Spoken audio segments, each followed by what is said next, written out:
byose ikubiye mu kuri kuzahoraho.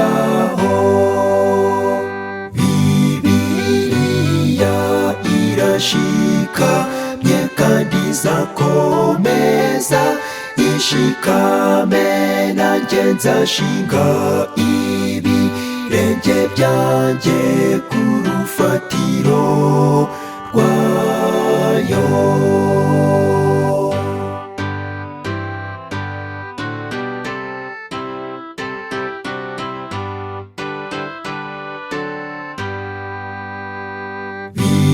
Bibiliya ikomeye kurenza ibikorwa by'abantu, nta muntu n'umwe washobora guhakana ukuri kwayo.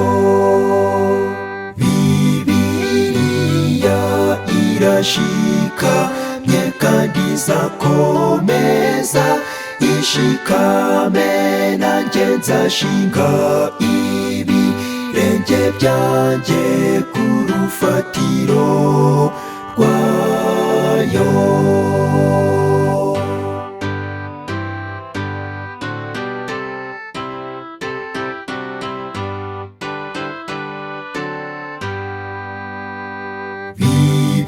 Bibiliya irashikamye rwose n'ubw'isi yavaho, ibyanditswemo byose nzabikurikiza ntacyo mpinduye. Bibiliya irashikamye kandi izakomeza ishikame, nanjye nzashinga ibirenge byanjye ku rufatiro rwayo.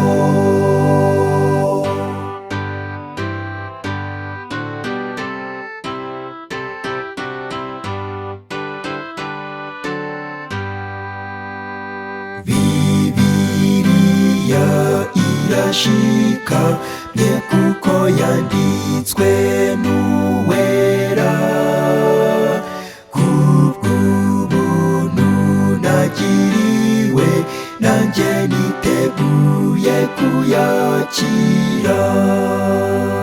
Bibiliya irashikamye kandi izakomeza ishikame, nanjye nzashinga ibirenge byanjye ku rufatiro rwayo.